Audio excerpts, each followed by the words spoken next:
Assalamualaikum, jumpa lagi di Kava Kitchen.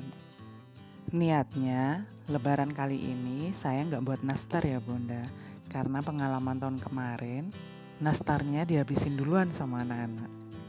Ternyata malah dicariin sama anak-anak. Nastarnya mana bunda? Karena emang udah nggak niat buat, jadi saya nggak ada prepare ya buat nastar.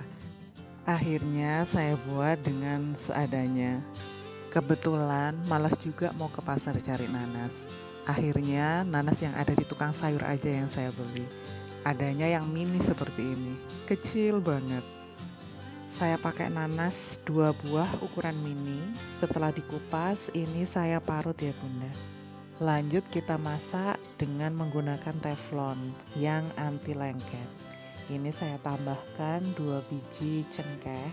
Saya tambahkan juga bubuk kayu manis, sedikit aja, jangan banyak-banyak. Lalu ini dimasak hingga airnya menyusut.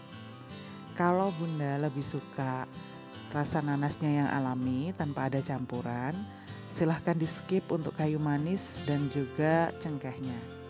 Pastikan air yang di dalam nanasnya ini benar-benar sudah menyusut ya bunda. Baru setelah itu kita masukkan gula pasir. Ini saya masukkan 2 sendok gula pasir. Kalau gula pasirnya sudah masuk, harus sering-sering diaduk ya bunda, biar tidak ada yang hangus.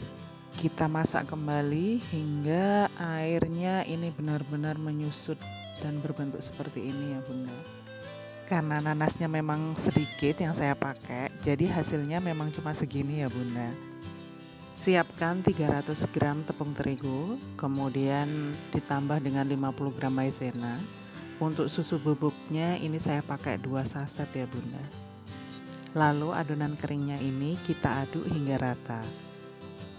Siapkan wadah lain yang agak besar, kemudian masukkan 200 gram margarin, 50 gram gula halus, 2 buah kuning telur ukuran besar. Kita aduk hingga rata. Bisa menggunakan balon whisk atau bisa di mixer seperti ini. Jangan terlalu lama untuk memixernya, takutnya nanti telurnya ini akan mengembang. Kalau mengembang, nanti ketika dipanggang, hasilnya akan melebar. Masukkan adonan kering, ini kita masukkan sambil diayak agar tidak ada tepung yang bergerindil. Untuk bahan keringnya, ini kita masukkan secara bertahap ya bunda. Aduk kembali hingga adonannya ini tercampur merata. Selanjutnya, ini kita aduk dengan menggunakan spatula aja. Karena nanti adonan kering yang kita tambahkan semakin banyak. Jadi kalau kita menggunakan mixer, kasihan mixernya, nanti terlalu berat dan akhirnya akan panas. Tambahkan sisa adonan kering, lalu kita aduk kembali. Untuk pembuatan nastar ini biasanya margarin yang saya pakai itu yang Royal Palmia, yang margarin mix butter, karena aromanya ada butter-butternya nanti, jadi lebih enak. Kalau misal margarinnya mau diganti yang full butter seperti Wismon, nggak apa-apa ya bunda, justru nanti aromanya lebih enak, lebih kuat. Hasil akhir adonannya nanti seperti ini ya, sudah bisa kita pulung seperti ini. Bungkus adonannya dengan menggunakan plastik, bisa menggunakan plastik biasa atau dengan plastik wrap. Kemudian kita bungkus rapat, lalu kita simpan dulu di lemari pendingin kurang lebih minimal 15 menit. Setelah 15 menit ini saya keluarkan dan saya ambil secukupnya. Secukupnya aja kita ambil yang mau kita pakai. Kemudian sisanya kita simpan kembali di lemari pendingin. Nah tadi selama menunggu adonannya didinginkan, ini selain nanasnya saya bulat-bulatkan kecil-kecil seperti ini. Untuk mencetak kulit nastarnya, agar besarnya ini seragam, kita menggunakan sendok takar ya bunda. Kebetulan ini sendok takar saya nggak ketemu, jadi ini adanya sendok takar susu yang seperti ini. Kalau kita fullkan ini terlalu besar, jadi kita isi sepertiganya. Kita takar dulu seluruh adonannya, baru setelah itu bisa kita bulatkan dan kita isi dengan selai nanasnya. Ambil 1 buah adonan, kemudian kita bulatkan lalu kita pipihkan. isi dengan selai nanas, lalu kita tutup. Kita tutup perlahan ke atas seperti ini.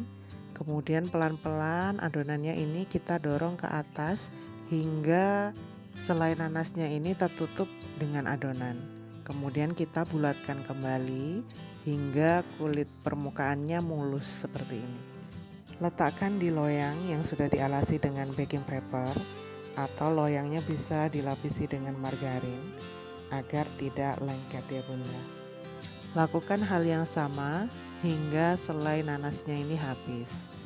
Karena selai nanas yang saya pakai ini cuma sedikit, jadi hasilnya cuma satu loyang lebih sedikit aja. Sebelum adonan nastarnya kita panggang, panaskan dulu ovennya. Ini saya menggunakan suhu 150 derajat Celcius. Setelah kita panaskan ovennya, kita masukkan adonan nastarnya. Kita panggang selama 10-15 menit dulu. Untuk olesannya, ini siapkan 1 butir kuning telur, tambahkan setengah sendok teh minyak sayur atau minyak goreng. Kemudian tambahkan juga susu kental manis setengah sendok teh. Dan ini saya tambahkan pewarna kuning. Harusnya pewarna kuningnya yang kuning tua, cuma saya adanya ini yang kuning muda, nggak apa-apa ya, kita masukkan. Kemudian kita aduk hingga merata. Setelah 15 menit, kita keluarkan adonan nastarnya. Kemudian kita olesi atasnya dengan campuran kuning telur tadi. Kita oles secara merata keseluruhannya. Setelah itu bisa kita panggang kembali. Jika bunda membuat nastarnya banyak dan menggunakan lebih dari 1 loyang, ketika loyang pertama ini kita keluarkan, kita masukkan untuk loyang yang kedua. Jadi ketika kita selesai mengoles untuk loyang yang pertama, loyang yang kedua sudah bisa kita keluarkan, dan loyang yang pertama tadi bisa kita masukkan kembali. Kita panggang kembali selama kurang lebih 10 menit. Nah, karena selai nanas saya sudah habis, jadi untuk adonan berikutnya ini saya isi dengan wafer. Ini kita tipiskan adonannya. Kita pakai rolling pin seperti ini. Kita tipiskan, lalu kita ambil 1 buah wafer. Kita rapikan pinggirannya, kita potong. Jangan lupa ketika menggiling ini adonannya kita alasi dengan plastik ya. Nah, fungsinya seperti ini. Ketika sudah ditipiskan dan diisi dengan wafer, lalu kita tutup atas wafernya seperti ini. Lalu lebihannya ini kita sisihkan. Lalu kita gulung kembali seperti ini, kita padatkan. Baru setelah padat bisa kita potong-potong. Potong sesuai dengan selera. Ini pisaunya, pastikan menggunakan pisau yang tajam ya bunda. Ini saya keliru, pisaunya yang saya pakai ini pisau roti. Jadi ketika dipotong, remah-remah wafernya ini nempel di adonan kulitnya. Ketika saya membuat kue ini, posisinya ini siang hari menjelang sore. Jadi ini saya buat 1 loyang aja, karena setelahnya saya harus masak untuk berbuka. Jadi sisa adonannya nanti kita taruh di lemari pendingin. Panggang hingga setengah matang, kurang lebih 10-15 menit. Setelah itu kita keluarkan dan kita olesi dengan kuning telur. Setelah itu kita panggang kembali hingga matang. Karena saya keburu masak, jadi saya lupa memvideo hasil akhir panggangan yang kedua tadi. Setelah hari berikutnya ini saya masak kembali sisa adonannya. Siapkan secukupnya gula palem untuk baluran adonannya. Ambil secukupnya adonan, kita bulatkan, kemudian kita baluri dengan gula palem. Ini kita masukkan aja ke dalam mangkok gula palemnya, lalu bisa kita goyang-goyang seperti ini. Nanti akan terbalur secara merata. Setelah terbalur secara merata, bisa kita letakkan di loyang yang telah dialasi baking paper atau sudah dilapisi dengan margarin. Kita lakukan hal yang serupa hingga adonannya habis. Sedikit cerita, ini karena ada suatu kesibukan, jadi adonannya ini sudah 2 hari di lemari pendingin ya bunda. Tapi nggak apa-apa, ini masih bisa digunakan ya. Begitu keluar dari lemari pendingin, ini adonannya sangat keras sekali bunda. Kita diamkan di suhu ruang, nanti adonannya akan kembali seperti semula. Baru setelah itu bisa kita bentuk kembali.